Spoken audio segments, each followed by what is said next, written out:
भारत और पाकिस्तान की cease fire की सहमति के कुछ घंटों के बाद ही पाकिस्तान सीज फायर को वायलेट कर देता है। लेकिन इतना ही नहीं, सैटरडे को सीज फायर होने के बाद मंडे को जम्मू के सांबा डिस्ट्रिक्ट में कुछ ड्रोन्स देखे जाते हैं जो कि इंटरनेशनल बॉर्डर को एंगेज कर रहे थे, जिस पर ऑफिशियल्स बताते हैं कि शायद ये एक और सीज फायर वायलेशन हो सकता है। लेकिन इस पर ऑफिशियल्स ये भी बताते हैं कि इन ड्रोन्स के नंबर काफी कम थे, जिससे कि सिचुएशन कंट्रोल में ही रही। तो क्या पाकिस्तान सच में बार बार इस तरह सीज फायर को वायलेट करने की कोशिश कर रहा है? और अगर ये सच है तो इस पे पाकिस्तान का इरादा क्या है? आखिर पाकिस्तान में इतने गट्स कहां से आ रहे हैं कि वो बार बार सीज फायर को वायलेट करेगा? क्या पाकिस्तान सच में किसी न्यूक्लियर अटैक की स्ट्रेटेजी तो नहीं बना रहा? और क्या पाकिस्तान इन सीज फायर को वायलेट करके भारत को धमकाने की कोशिश कर रहा है? वरना आखिर ये सब करने के पीछे का रीजन ही क्या हो सकता है? सो हे फ्रेंड्स, स्वागत है आपका मेरे चैनल वन क्लिक हिस्ट्री पे एक और न्यू वीडियो के साथ में। तो आज के इस वीडियो का टॉपिक है, is Pakistan thinking about nuclear attack? तो चलिए आज के वीडियो को शुरू करते हैं।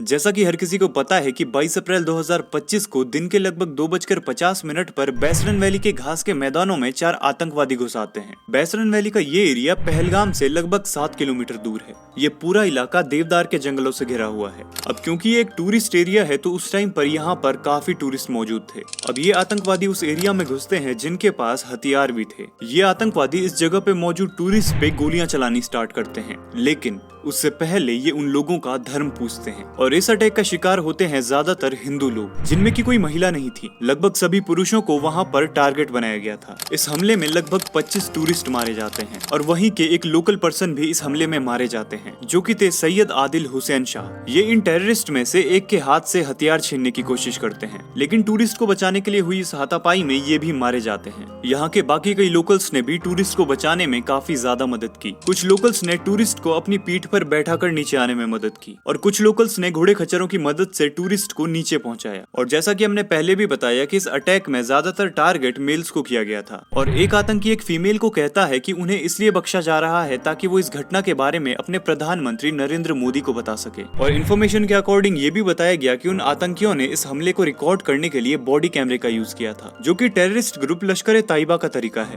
लेकिन पाकिस्तान के रक्षा मंत्री ख्वाजा आसिफ से जब इस अटैक के बारे में पूछा गया तो एक पाकिस्तानी मीडिया चैनल को ये बताते हैं कि पाकिस्तान का इस अटैक से कोई लेना देना नहीं है और पाकिस्तान ने ऐसा पहली बार नहीं किया है। ये इनकी एक आदत बन चुका है, क्योंकि ऐसे ही अगर पुराने अटैक्स की बात की जाए जैसे कि 26/11 या फिर मुंबई बॉम्ब ब्लास्ट, तो ये हर बार इसी तरह मुकर जाते हैं, लेकिन लास्ट में कहीं न कहीं से इनका हाथ उसमें नजर आ ही जाता है। और इस बार भी भारत के द्वारा पाकिस्तान को ही दोषी ठहराया जाता है। अटैक के एक हफ्ते पहले ही ओवरसीज पाकिस्तानी कन्वेंशन में पाकिस्तान के सेना प्रमुख कुछ बातें कहते हैं। वो कहते हैं कि हमारा रुख बिल्कुल क्लियर है कि पाकिस्तान हमारी दुबती रग है और दुबती रग रहेगा। हम इसे भूल नहीं सकते और हम अपने कश्मीरी भाइयों को इस वीरतापूर्ण संघर्ष में नहीं छोड़ेंगे। पाकिस्तान के सेना प्रमुख मुनीर की इस बात को सुनने के बाद विदेश मंत्रालय के official spoke person Randhir Jaiswal कहते हैं कि कोई विदेशी चीज कैसे इनकी दुबती रग हो सकती है। ये भारत का एक केंद्र शासित प्रदेश है और पाकिस्तान के साथ इसका इतना ही रिलेशन है कि पाकिस्तान ने कश्मीर के जिन एरियाज पे इलीगली कब्जा किया है उन्हें खाली करना है, इससे ज्यादा कुछ भी नहीं। लेकिन इसमें सोचने वाली बात ये आती है कि पाकिस्तान कहता है कि वो अपनी दुबती रग को भूलेगा नहीं।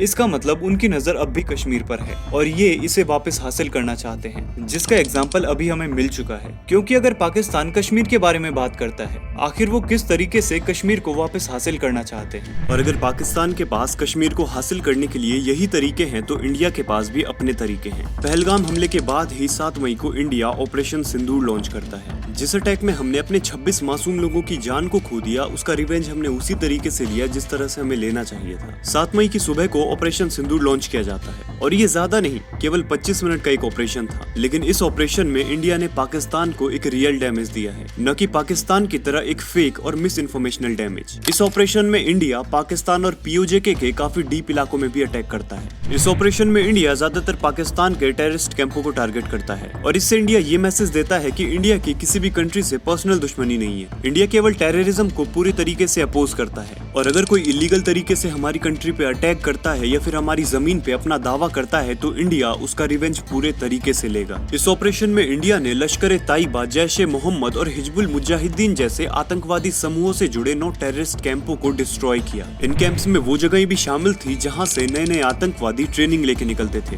और टेररिज्म का एक बड़ा हिस्सा यहां से कंट्रोल भी होता था। इंडिया पाकिस्तान के काफी डीप एरियाज तक में अटैक करता है, जिसमें पाकिस्तान स्थित पंजाब और बहावलपुर जैसे एरिया शामिल थे, जो एरियाज एक टाइम पे अछूते माने जाते थे। लेकिन इंडिया ने इस मिसअंडरस्टैंडिंग को भी खत्म किया। लेकिन पाकिस्तान से क्या एक्सपेक्ट कर सकते हैं? पाकिस्तान हर बार की तरह मिस इन्फॉर्मेशन फैलाता है। पाकिस्तान दावे करता है कि उन्होंने हमारे 25 ड्रोन मार गिराए और कहता है कि उन्होंने अपनी न्यूक्लियर कमांड अथॉरिटी की एक मीटिंग बुलाई है, यानी कि पाकिस्तान कुल मिलाकर हमें न्यूक्लियर अटैक की धमकियां दे रहा था और बाद में इस मीटिंग के होने से इनकार कर देता है। और कई पाकिस्तानी सोशल मीडिया हैंडल्स और पॉलिटिशियंस अलग अलग दावे करते हैं जिनमें वो कुछ भी कहते हैं, जिनमें से एक ये था कि बहावलपुर के पास इंडियन एयरफोर्स का एक राफेल जेट मार गिराया गया है, जो कि पूरे तरीके से झूठ था। और फैक्ट चेक के बाद ये प्रूफ भी हो गया कि ये इन्फॉर्मेशन पूरे तरीके से गलत है। और पाकिस्तान से हम एक्सपेक्ट भी क्या कर सकते हैं? आई नो इस वीडियो का लेंथ टॉपिक के अकॉर्डिंग काफी छोटा है, but I am so sorry, मैं अभी मजबूर हूँ। बट अगर इस वीडियो के कमेंट सेक्शन में मुझे 1-2 कमेंट भी ऐसे मिलते हैं कि इस टॉपिक को कंटिन्यू करना चाहिए, तो डेफिनेटली ये टॉपिक कंटिन्यू होगा।